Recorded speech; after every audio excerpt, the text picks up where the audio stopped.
Mm. So, the Kenopanishad, we have been seeing just the first three verses in maybe three or four sessions we did. 4 sessions we did. We just saw the first three verses. And we did that. We took so much time because it is important to look at the Upanishad not like any other Upanishad. Keno Upanishad is very unique. See, Bhagavad Gita allam kuda oralavukku you can directly understand because Krishna is talking to Arjuna in a very colloquial way. Although he is making very profound statements, but it is delivered in a very colloquial way. But Keno Upanishad is very abstract in that sense. It is very abstract and it is delivered also in an abstract way. And the Guru himself acknowledges in humility that I cannot teach you. Yatha etad anushishyat, he says. எப்படிப்பா நான் உனக்கு சொல்லி தருவேன் இதை இது இருக்கு ஆனா இல்லை அப்படின்னு so you can access it இல்லை யூ கேனாட் ஆக்சஸ் இட் அப்படிங்கிறது ந சக்ஷுர் கச்சதி ந வாக் கச்சதி நோ மனஹ you cannot access it but yet you have to access it. Tad viditat adhi atho aviditat adhi. It is known, it is beyond, it is not known. He says, the next verse, fourth verse, he starts saying, Anyat eva tat viditha aviditat, which means it is beyond the known, which means it is not in the realm of the known.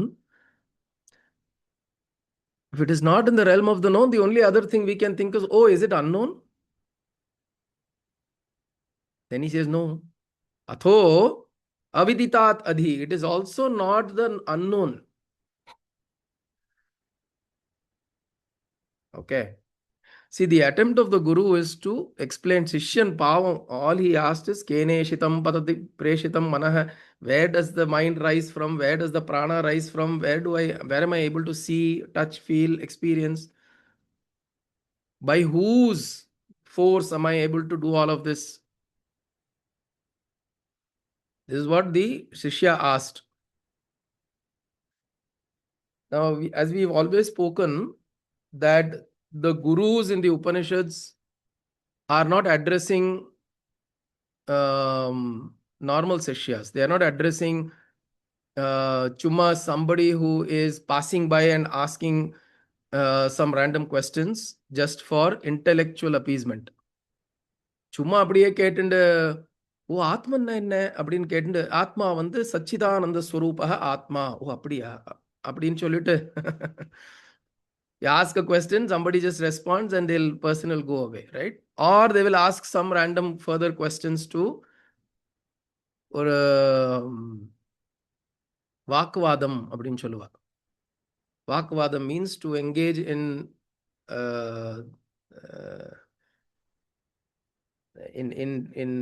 conversations which don't yield any particular result. You are not particularly interested in the outcome. You are not particularly interested in the outcome. You are either wanting to test the other person, A, or you are wanting to show you know more, or you are trying to reject the whole idea. Your intention is just that. You are not really wanting to know. Jignasu, that is not there. Mumukshutvam is not there. The desire to really know, I really want to understand for myself. And some people come and say that, yo, so much pain, I really want to know how to get rid of this pain. And sometimes I ask, are you really sure you want to get rid of this pain? Are you really sure? Because a lot of people actually enjoy pain. They enjoy suffering. I'm not saying pain in the sense of physical pain, but suffering, life, some people enjoy suffering because somewhere in the back of their mind, they think, oh, when I'm suffering, only then people will pay me attention, people will come to me, people will speak to me, ayyo, eppadi irukku acho appadi. Ellam okay irukna, why is there somebody to come and talk to me? Nobody is going to pay attention if everything is okay. So somewhere in the back of my mind, it's there that I need to keep showing that I'm suffering. So if that person is coming and saying, "Ayo, so much suffering, I don't know how to get rid of this," then I look at them and ask, "Are you really sure you want to get rid of it?" There are ways. There are ways of getting rid of suffering. Are you really ಟಕ್ಕನ ಒಳಗಡೆ they'll be like, what do you mean? Nobody asks that question. Either somebody will give some solace or something. Oh, okay, நீங்க ஜபம் பண்ணுங்க, you do chanting, you do mantra, you do this japa. Why don't you read some books? Why don't you watch this upanyasam கேளுங்க? But if you really are not wanting to come out of suffering, fundamentally there is something that is inside you, it is enjoying suffering, then this question is not coming from the right place. Then if you relieve them of suffering, if you give them methods to relieve them of suffering, they will look for something else to associate to suffering. Very interesting, very subtle psychological situation. A lot of us go through this. We just have to sit down and watch ourselves. When we complain, when we talk about, ayo, things are happening like this to me, this thing to me, this thing to me, such people are not even eligible. This is what they talk about, adhikaratvam. Being an adhikari for an Upanishad, even Jabala, the putra of Jabala, that he was the son of a dasi. He got adhikaratvam. So it doesn't mean that if I'm a Brahmin, if I'm a Punal, I'm doing Sandhyavandanam, I get the adhikaratvam. Adhikaratvam comes truly when you are really seeking. And it can be anybody. That is what the Upanishad shows. A student, it doesn't say the adhikari is somebody who is born in this kula, this gotra, this is a this thing, this kind of eligibility, nothing of that sort.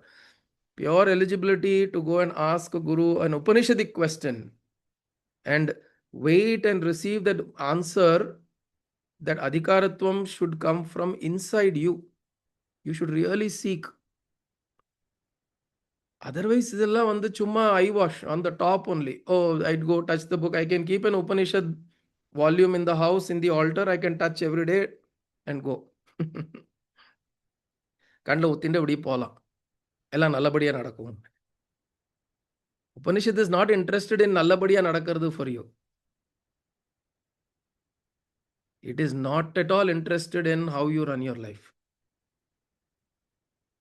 Right? Whether you have your job, you lose your job, you have money, you don't have money, you are happy with somebody, your relationship is breaking, your whatever is have, your wife is angry with you, your employer gets this thing, suddenly you are given praises, if somebody calls you on stage and gives you mala. Upanishad is least interested in all of this. It is interested to point out to you that which is ever pulsating within you despite all of this drama. Despite all of this drama, there is something that is there within you. Please recognize that. Upanishad has so much compassion, it will keep repeating. Look at this guru. We will see the verses. For every indriya, for shrotram, for drishti, for manas, for prana, he is repeating the same shloka. Same verse he is repeating. So much of compassion. Because these things are not understood just by one conversation. We have to really invest ourselves into this. Invest, repeatedly invest. What is it that is being spoken about? So here he says, Anyat eva tat viditat. It is different from the known. Because previously he said, Na chakshur gacchati, na vag gacchati, no manaha. Na vidmo, na vijanimo. Yatha etat anushishyat. How do I teach it to you, O Shishya? But I will still teach because it has to be taught. We are not like Ramana Maharshi. Not all of us have the grace of Ramana in this life, because Ramana did tapas in previous so many lives. We cannot think like, oh, where is Bhagavan? Ramana did not have a guru. Correct. But at the same time, when he sat down, a mosquito bit him, he was not worried. நமக்கு அப்படி இல்லையே, good night எங்க, the bat எங்க தேடிட்டு இப்படி கொசு தொல்லை தாங்கலை. So if you are automatically in a state of Ramana's state of inner state of consciousness, then you don't need a guru, because you've had the presence of guru in so many lifetimes. And in this lifetime, Bhagavan Ramana took Tiruvannamalai, Annamalayar as the guru, right? He was drawn. So we should understand who we compare when we read these books, when we listen to some of these stories. We should not suddenly think that we are that. We have to go through the process. This is the process. So he says, I don't know how to teach this to you, but yet I will teach it to you, because that is how this knowledge can be transmitted. Right? What happens is, in the process of teaching, we are listening, processing, mananam, shravanam, mananam, and then we go into nididhyasanam. And then we come back again, shravanam, mananam, nididhyasanam. We repeatedly do this, and slowly there is a possibility, when all the klesha, all the disturbances settle down, something slowly shines up. Because you are not going and looking for something that is not there. Understand this. You are not searching for, there is this, in Sankhya philosophy, there is this philosophy called um, Arambhavada, or there's another term for it. For example, if you want curd, you will only use milk to cuddle it, to put whatever, let it culture, and then curd being formed. Right? You cannot put that into oil and expect to curd to come out. It has to be in it. Because the curd is already present in the milk in some form, it is able to become curd. So in the same way, there is this innate search for happiness all of us have, this search for peace, search for understanding, the search for uh, being settled within Shanti. The Shanti everybody is looking for. Why are we looking for? Because it is there somewhere. It is already there. If it is not there within us, we don't know what we are looking for. You will not know what you're looking for, because it is there in some form or the other. We've experienced it. We've experienced this, hence it is there within us, we know, and hence we are looking for it. So the Guru says, it is there. I'll have to help you reveal it to yourself.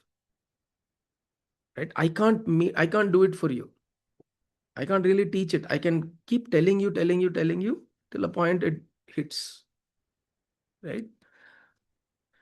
So he says, Anya deva tat viditat, atho aviditat adhi. It is different from the known. But then he say, oh, is it the unknown? No, it is not the unknown also. So one of the ways of looking at known and unknown is, known is that which is in the realm of your memory, in the realm of your experiences that you've already had. This is in the realm of your known. Right? So he says this experience, this consciousness is not in the realm of the known. You cannot use your mind, your memory, your previous experiences to say, aha, this is consciousness. You cannot. I say, oh, is it then something that is unknown, unknowable? He says, no. It is not that. What is unknown in our context? Unknown is the future. If you think of known as the past, unknown is the future. I don't know what's going to happen. I don't know if the war is going to end in the next year or not.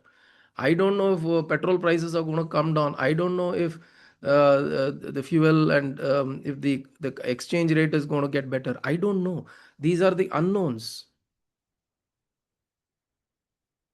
I don't know what other inventions are going to come in the future. I don't know what new constructions may come up, new cities may come up, what cities may get destroyed. I don't know. These are all in the realm of unknowns. So is it in the realm of unknown? Is it something that I go in the future and I can find out, this is consciousness? No, he's saying no, it is not even in the unknown. It is beyond the unknown. It is not in the known. It is not in the unknown, which means it is not in the past. It is not in the future. Iti Shushruma Purvesham Ye Nastad Vyacha Chakshire. This is what I have heard being told from gurus. Wise people have spoken this. The master says. So then where is it? It's not in the past, because past is imagination, past is memory, past is thoughts, past is our earlier experiences that have occurred. And future is imagination. இப்படி நடக்குமோ அப்படி ஆகுமோ, what will happen 2030? We do plans for 2030. India is doing plans for 2047. I don't know how many of us will be there till then. 2047 plans. 100 years of independence.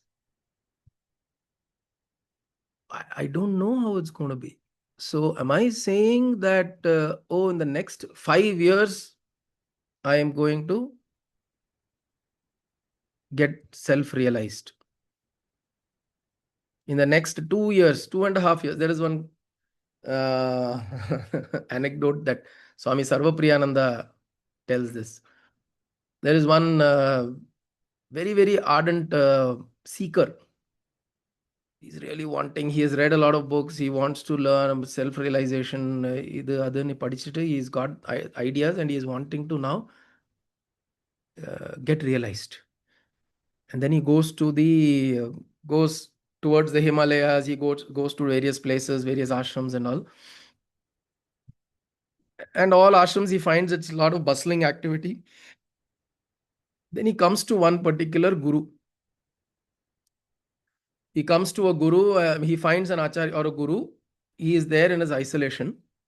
And he thinks that this guru is going to be the right teacher for me, because there's no disturbance, nothing, he can teach me. And then he goes and falls at the feet of the guru and then tells, oh master, I've come from a far distance. I've come from New York. I work there. I've taken a month vacation or a month sabbatical. I want to realize myself. And then he falls at the guru's feet, master's feet, and he says, but master, I only have 1 month, okay?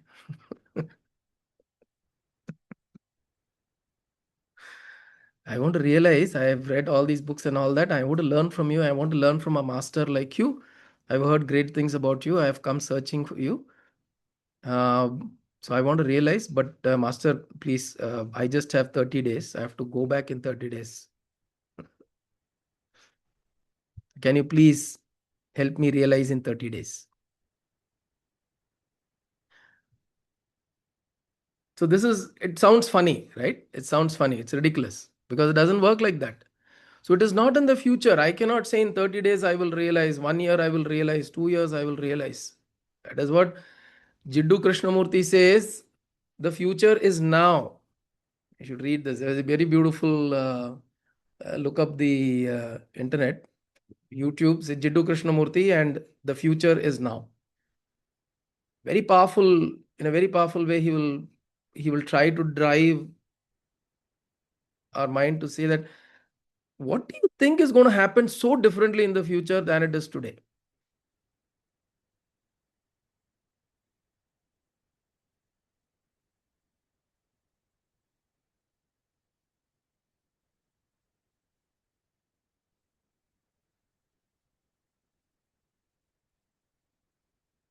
Is the network okay?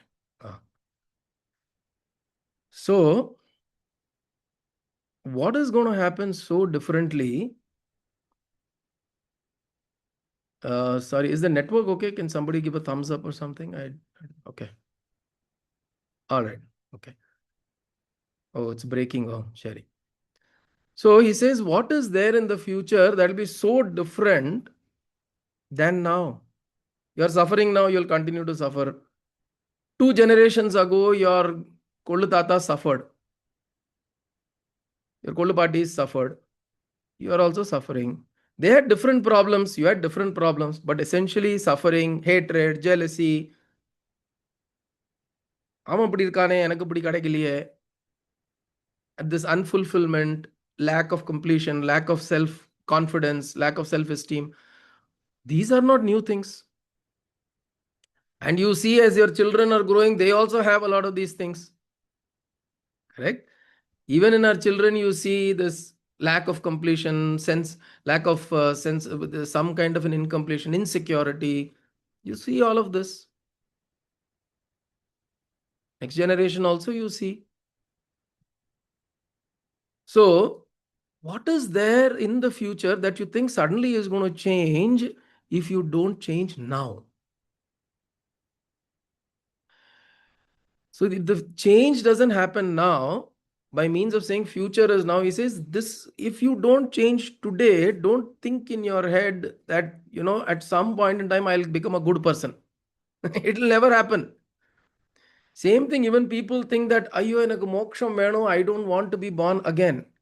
And I say, no, you will be born again because you're not doing the things that are required to attain moksha. You're not doing the things to not be reborn. You're doing everything that makes sure that you'll be reborn another 100 times.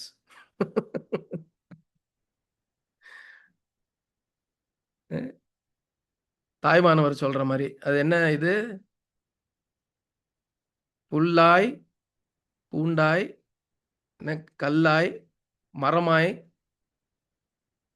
so many different things you're born. You're born as so many different things and you continue to be born again and again. You're doing everything to ensure that you're going to be born again and again. You're still restless, you're still insecure, you're still unsatisfied, you're still not feeling a sense of completion inside. You still feel things are not working, something is not working, something's not right. And then you worry about your next generation, the next generation. I know of a mommy who is now desperately trying to get her grandson married. I'm like, mommy, where will it stop? ஐயோ பாவம் அவருக்கு looking for a good alliance. I said, mommy, I mean, you do it as a casual thing, okay, but you don't make it a thing for yourself, right? Where will it end? For my son, for my daughter, for my husband, for my wife, for my this thing, for my that thing. Continue to do. If you know for sure you're going to get another birth. Absolutely. Don't think that Narayana, appo vandu I'll kadarinena, suddenly Narayana will come, or it's called Shiva, Shiva will come and somebody is going to come in a Vimana and take you. Nobody is going to come. We have seen enough people dying right in front of us. We are all at an age where we have seen enough people. And Kalpaka is blessed that way. She's seen many, many people who have died. Crazy மோகன்ல ஒரு சொல்லுவாரு, இந்த மாதிரி ஒண்ணு விட்ட மாமா தானே, அதெல்லாம் ஒண்ணு விட்டு ஒரு நாள் தான் காரியமே He's made a joke out of that, the entire thing. So if you think about it, we've seen all of this. We've seen so many people come and go. And still we don't get it. We want to get moksha, but at the same time, I am going to worry about things that are happening.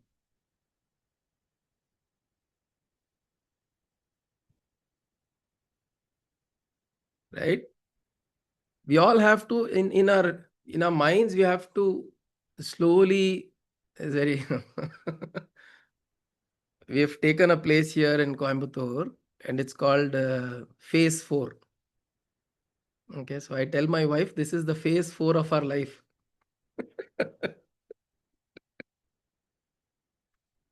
Finish brahmachari, then grahastha, the vanaprastha is also over, phase 4. Somewhere we have to develop that phase 4 in our minds. Phase 4 doesn't mean you have to drop everything and go away. Phase 4, you can develop whenever, wherever you are, even right now, in the midst of everything that you're doing, you develop that mindset of sannyasa, renunciation. Because when you're wanting to drop everything, you cannot go into a suddenly I'll say, okay, in the future, that is what he is saying. Atho, aviditat adhi. It is beyond the unknown, which means it's not there in the future also, my friend. You can't think that in the future I'm going to drop everything and suddenly everything will be 5 years later. How many people we have heard tell this? I am going to retire on this birthday, I'm going to retire. You remember and go and meet him on that birthday, definitely he will have 10 other commitments to complete. He said, yeah, that was my plan 15 years ago, but this happened, that happened. My investments are not doing good. When I thought I will retire at 40, my investments were doing good, great. And now suddenly, who thought war will come? So I have to continue working for another 5 years. So when does it stop? So he says it is now. That is what the Guru is trying to say through this verse. He's saying, Anyat eva tat viditat, which means it is different from the known, which means it is not in the past. Don't go on your past memories and your past recollections of what you were. When I was a young boy, I used to sit straight and I used to meditate for 2 hours in the morning and 2 hours in the evening. Today, I am not able to do. Oh, Bhagavan used to come to me in visions. Today, nothing is happening. Don't, there's no point. If today that has not transformed you, if that is not all that you did, suppose you did great tapasya, great sadhana, if it has not transformed you today, what is the point? If you're still that mean person, that disturbed person, that God knows what is going to happen to me, and I'm going to, oh, this person is going like that, that person, oh, I need to be acknowledged, I need to be recognized, I keep looking for that. Then there is no transformation that has happened. So it's just a memory you're carrying of sitting and doing meditation for 5 hours a day. Nothing. So it is not in the past. Don't rely on past glories for Atma Jnanam, for knowing the self, for knowing this consciousness, this Krishna, this Sadashiva that is there right now, right here. Don't go into past and start reminiscing. Oh, it was so beautiful. Oh, it is so beautiful. None of that matters because it is. If it is not transformed you, it doesn't matter. And if it transformed you, also it doesn't matter because it has transformed you. See, once you're transformed, ஒரு தடவை படி ஏறி மேலே போயாச்சுன்னா அதுக்கப்புறம் are you going to keep wondering, oh, how to this padi, what do I do with this padi, these steps, what do I do? I want to paint it, I want to keep it, I want to clean. You will want to do it for somebody else to come up. But for your own self, you're not going to keep maintaining that staircase because you have come up. So if you have transformed, past doesn't matter. If you have not transformed, past doesn't matter because you're not transformed now. You have to do something right now. This is the beauty of this knowledge. It is always in the present. So he says, Anyadeva tat viditat atho aviditat adhi, which means it is beyond the unknown. What is the unknown? The future. So don't keep postponing. Don't keep saying that, oh, I will do this when I'm exactly 55 years of age. It will not happen. Enough people have tried this and done this and failed in this miserably.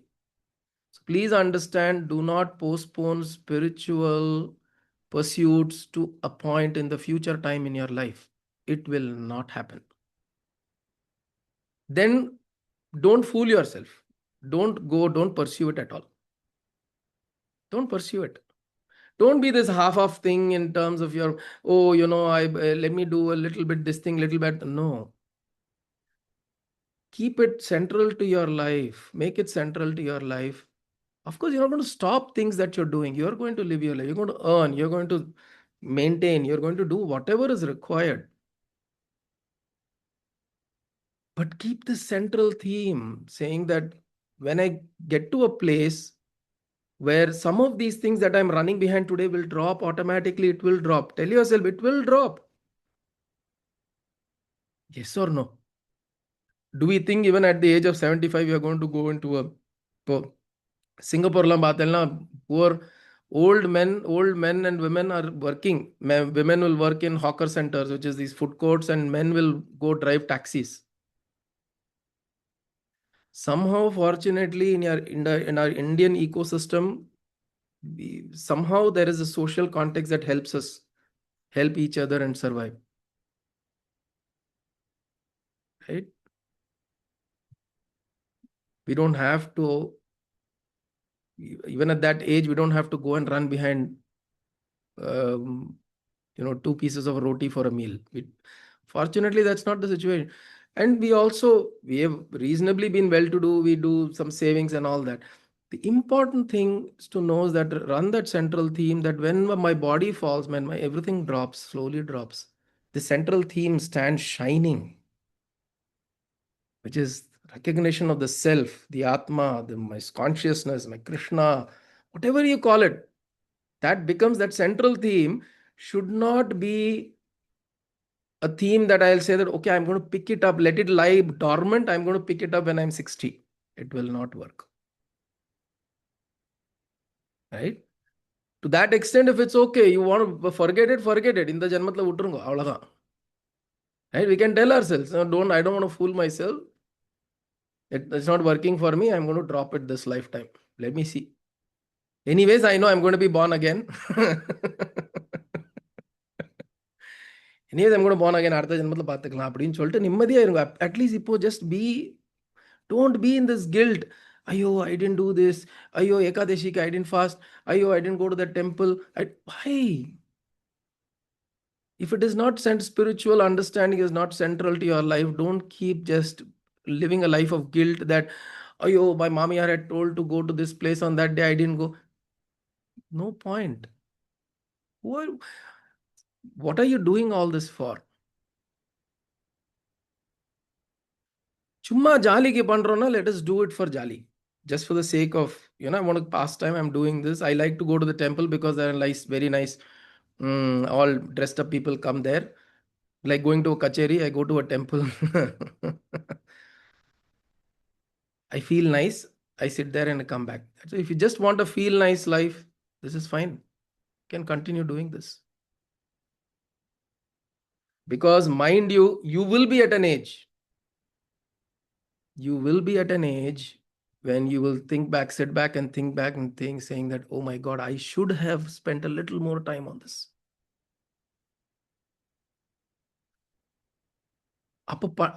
When you become incapable of doing this at an age, you become incapable, but your mind tells you, I should have spent some time. Think that repentance is going to be very, very difficult for you to recover from. So it is not in the future.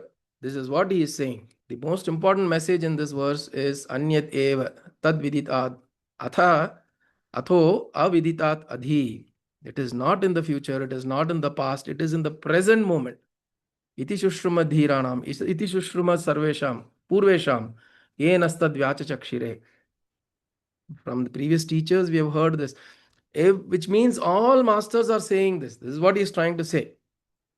That it is in the present moment. It's in the present moment. Bring your attention to the present moment. Right? Then there are 5 verses he talks about with which the Kena Upanishad first kanda ends. Right? So what are those 5 verses? Yad vacha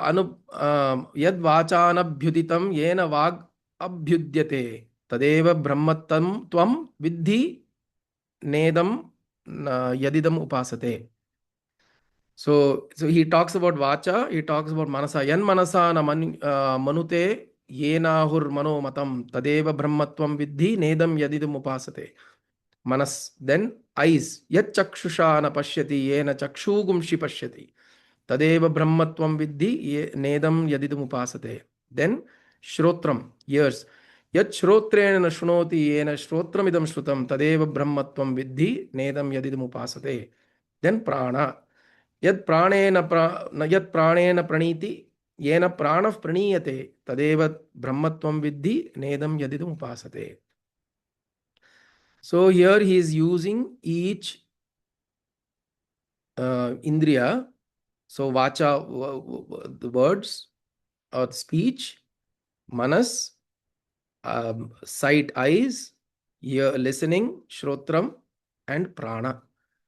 And he says, what is the common message here? He says, that which is not spoken by the mouth, which means by speaking one cannot reveal it. Yad vacha anabhyuditam.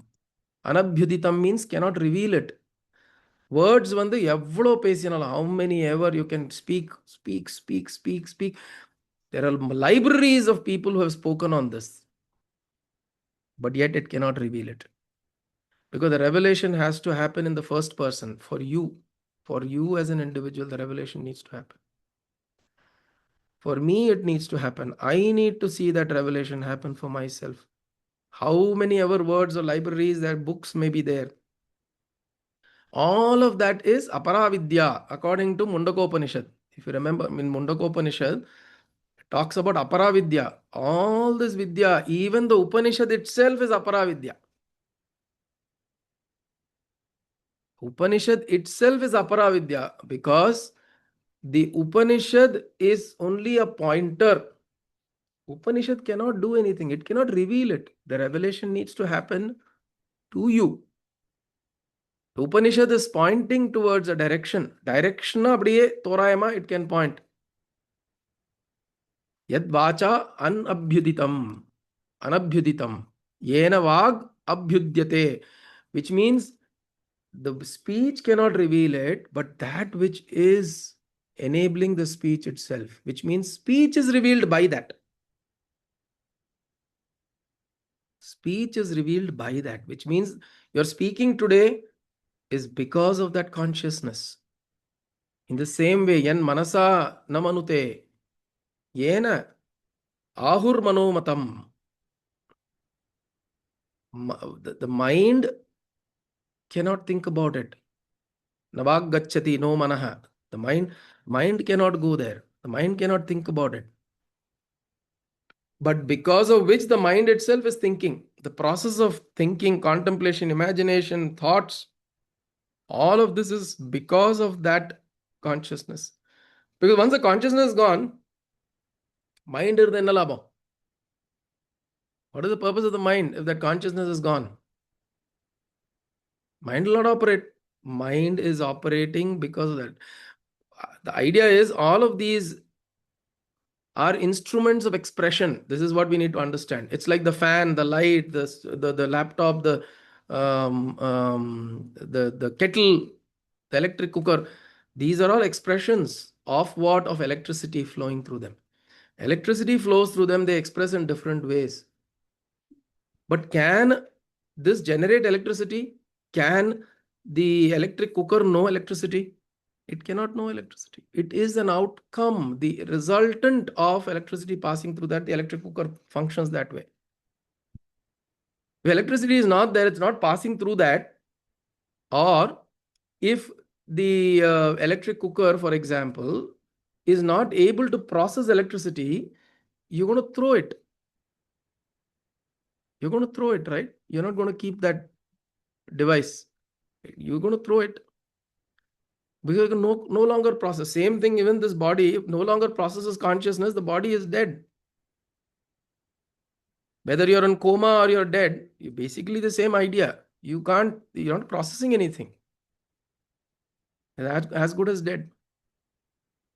So it's because of this consciousness, mind is also working. Yan manasa namanute yenahur manomatam tadeva brahmatvam vidhi nedam yadidam upasate. What does that line mean? Tad eva brahma tvam vidhi. Know that that is Brahman, by which the vacha, by which the vacha is functioning, speech is functioning. Know that that is Brahma. By which the mind is functioning, know that that is Brahman. Not by which you are worshipping, not that which you are worshipping here, he's saying. What it means is you are worshipping the transactional things of the world. You're worshipping this devata, that devata, you're doing this pariharam, that puja, this puja. I think it is not happening because of that. It is not happening because of Indra, Agni, Vayu, Soma. It is not happening because it is happening because of that consciousness that is within you. Understand that. Then he says, Yat chakshusha na pashyati, yena chakshugumshi pashyati. It cannot be seen. Eyes does not reveal it. How much ever you want to use your eyes to see consciousness, you cannot see consciousness. Be you either you're waking or you're dreaming or whatever state you are, you cannot see consciousness through the eyes because the eyes themselves are powered by consciousness. You cannot turn the light back onto itself. You cannot. It's just not possible. So he says that which by which the eyes are are functioning, chakshugumshi pashyati. Chakshugumshi pashyati, that by which the eyes are functioning, tadeva brahmatvam vidhi. Know that that is Brahman. Tad eva Brahma. Tvam vidhi. Know that, little boy. Na idam yadidam upasate. Not that which you are worshipping here. You're going and breaking coconuts. See, what it means to say is na idam yat idam upasate. Na idam yat idam upasate, which means it is not this, that which you are worshipping. Means if you're going to, for example, you're going to Vinayaka. You're going to Vinayaka and you're breaking coconut in front of Vinayaka. There is no Vinayaka out there who is doing anything for you. You're invoking that energy within you only. You're invoking that Vinayaka within you. That aspect of Vinayaka, your aspect of Vinayaka is being invoked inside of you. For you to become better, you to transform, you to receive blessings, you to receive grace. When you go break coconut and something, you come home and things are working for you, it doesn't mean that that coconut breaking has made something to work. See, this is the relationship that we make a mistake in, right? We are invoking energies in the right way, and whatever needs to happen happens. Sometimes it aligns with what we are thinking. Don't you see that many times when you make a prayer, it doesn't work? Is it that every time you do a prayer, immediately it works? We are not in that state of purity or clarity, right? Our minds are muddled up because our prayers also change. Today, I'm praying so sincerely for something. Suddenly, my midway, I'll say 21 days, I'm going to pray for this. Suddenly, midway, 15th day, something else becomes important. And I'm praying for something else. At the end of 21st day, something else happens, and I don't know which one to accept. What was my prayer and what am I accepting? All you do is you prepare yourself in a particular way to receive whatever needs to come to you. This is what you're doing. Sometimes it appears in alignment. So then you think, oh, because of that tenga, breaking the tenga for Virayaka, this thing happened. No, you were in alignment. There was some form of alignment that happened, and it seemed like, oh, it happened for me. All you have to do is to work in that alignment. Where is that alignment happening? It is happening inside. This is what he is saying. Tad eva brahmatvam vidhi. Understand that it is happening. Na idam yena idam upasate. That which you are worshipping here, it is not that is making any of this happening or happen. Yeah. Then he goes on to say, Yat shrotrena nashnoti yena shrotram idam shrutam. Tadeva brahmatvam vidhi nedam yat idam upasate. That listening is not, you cannot, by listening, you cannot reveal Brahman. You can't say that, okay, let me sit down, close my eyes and listen to Om. And then Brahman will reveal itself. It is not through the ears. Actually, prapanchopashamam shantam. This is the verse we always repeat, right? In Mandukya Upanishad. Prapanchopashamam shantam. After the prapancha, pancha is all the five indriyas. Why is the world called prapancha? Because the five indriyas are accessing the world. You experience the world through the five indriyas. The pancha jnanendriyas, you are experiencing the world. The eyes, the nose, the ears, the sense of touch and taste. With this only you are experiencing the world. Hence, the world is called prapancha, that which has come out of these five. If your ears, you're deaf completely, the world of sound does not exist for you, how much ever beautiful it is. So, prapancha upashamam shantam. Mandukya Upanishad says this, which means you have to settle all the five: withdrawal, pratyahara, right? In Patanjali Yoga Sutra, pratyahara means you have to settle down all the five. When you settle down all the five, then prapancha upashamam shantam, then there is an experience possibly of Shivam Advaitam. The Shiva auspiciousness, this experience of auspiciousness that happens inside of me, it can happen only this prapancha upashamam, when there is a silencing of this. I cannot use my eyes to locate consciousness. I cannot hear my ears. Yat shrotrena na shrunoti yena shrotramidam shrutam. It is by this that the ears are listening. In the same way, he says, Yat pranena praniti, yena prana praniyate. It is the prana is not moving. Like by the movement of the prana, I'll say, okay, I'll rise my kundalini up. I'll move my prana up and I'll find the consciousness. It doesn't happen that way. The pranas cannot go and touch it. The kundalini, the prana has to align. The ida and the pingala has to align into the sushumna. When that alignment happens inside, then there is a possibility of this revealing itself. What is sushumna nadi? The sushumna or the prana, when it flows through the sushumna, it is in complete alignment. It is neither this or that. It is advaita. It is not dual. It is not ida or pingala. It is not hot or cold. It is not happy or sad. It is not high or low. It is not good or bad. Nothing. It is it's in the center. It's neutral. When the energies flow through the sushumna, when the breath is balanced, the prana is balanced, then probably that you can get a sense of what is that consciousness that is underlying the prana. It is a consciousness that because of which the prana is flowing. But for it to reveal itself, it is like looking at the moon in the water or the sun in the water. When you want to see the moon, moon is still up there in the sky. Full moon is still in the sky. But if the water is moving continuously, will you be able to see the moon in the water? You will not. You will see only moving water. You'll see the reflection of the moon somehow, but hazy, hazy, hazy. What do you have to do? Do you have to do anything to the moon? Nothing. Moon is there. You have to still the water,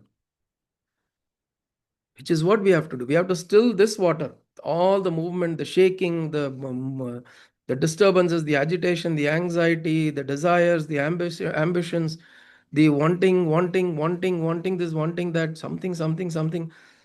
Prapancha upashamam shantam. When you do that, then the prana also aligns. When the prana aligns, it becomes like still water. In that still water, do you have to do anything for the reflection to happen? Nothing. You just still the water, suddenly the reflection will appear. The appearance of the reflection is not your action to make it reflect. Understand this.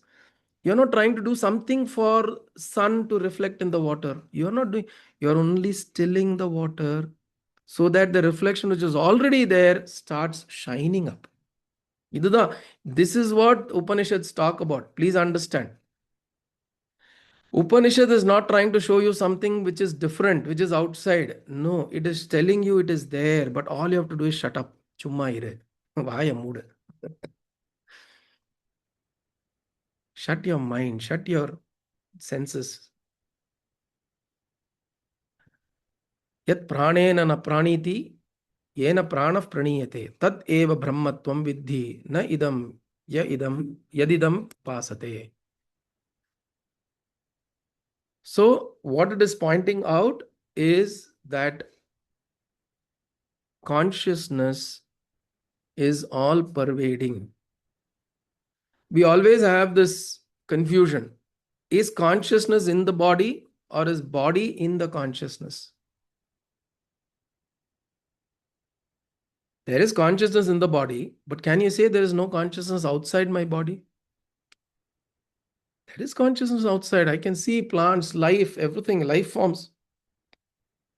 There is consciousness outside my body also. So the best way to think about is there is consciousness everywhere. This body is rising in consciousness. Consciousness exists. The body is something that comes up and goes away, comes up and goes away. So all we are trying to do is experiencing this vehicle, using this vehicle with the body. Using this vehicle, we are trying to access that consciousness which is already present. Why? Because we know at the end of the day we have to dissolve into it. கடைசியில போகணும். Anyway, you have to go. Remember this. It is not that my peripa will die, my tata will die, my mother's party will die. I will also die. We have to keep telling this ourselves. Only then we will know. And it is not a depressing thought. It is a very liberating thought. When you know you are going to die, you will live properly. Half the time, inga kusumbu panenda, anga ivalta பேசிண்டு இப்படி சொல்லிண்டு அப்படி, all of these things we do, somewhere we think that, I can get away by doing all of these things. No, you can't. There is something called as Bhairavi Yatana that we undergo at the time of death. All these things because of our insecurities, because somebody is not giving me attention, somebody is not loving me. Oh, I need to seek this. Because of all of this accumulated things, when when your Atma leaves the body, when you're about to leave the body, what we will experience is this called as Bhairavi Yatana, which means there is intensity of all of this will come and attack you at the time of death. So what do you want to do at the time of death? You want to be thinking about Narayana, right? But you will not be able to, because all this kind of life you've lived, it will condense itself and come and create that intensity of pain at the time of death. I mean, in intense pain, where will you think of Narayana? You'll be, oh, pain. You'll be consumed by pain. So remember, this is the time. This is the time. It's not in the future. Now is the time. So Upanishad is warning us and also telling us gently, compassionately, repeatedly. These are not truths because somebody, Upanishad is this thing, that text is telling differently, this, that. These are truths. These are very, very simple truths. We can deny them, but we cannot escape them. Understand this. We can deny them. We can keep denying them. We cannot escape them. Right? So that is what நீ சொல்ற மாதிரி சொல்லுங்கிறது தான் ஆச்சாரிய இப்போதே அரங்கத்தரவணை பெருமாளேன். Correct. So that is, yeah. So see, the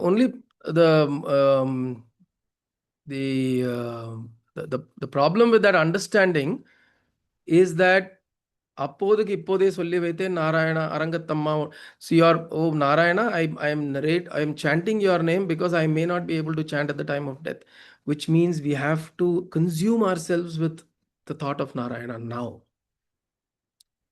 We have to consume ourselves with the thought of Narayana. I'm turning, I'm seeing Narayana, I'm seeing Narayana, I'm seeing Rama. This is what I'm seeing everywhere. I'm seeing Krishna.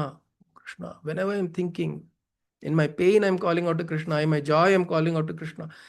This consuming of Krishna. When that happens, then when your body is slowly falling off, when you're leaving the body, at that time, what will remain is Krishna. What will remain is that Narayana. Because you've trained yourself so much to all the time think about Narayana. Otherwise, just doing some 108 namas or even 1008 namas in a day is not going to help. You have to be consumed by it.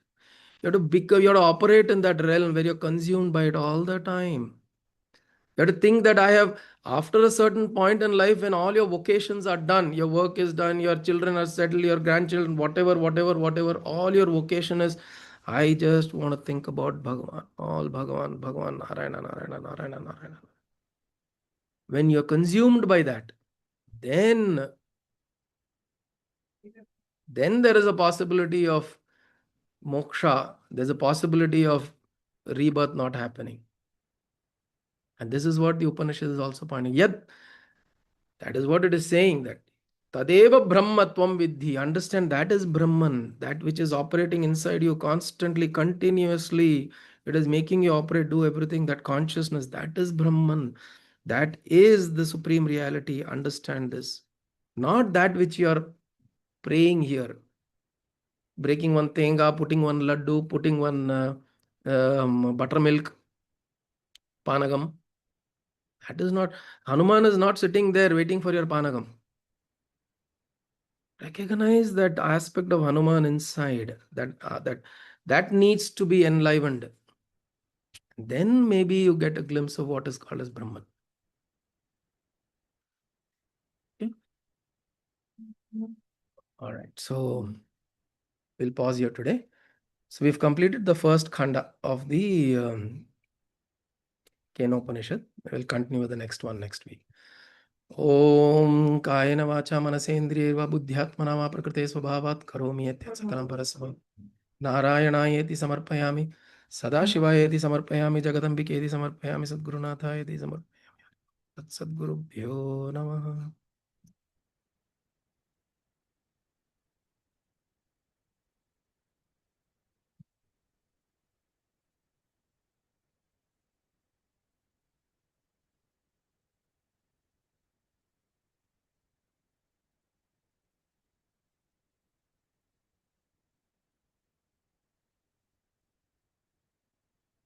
Gurudeva.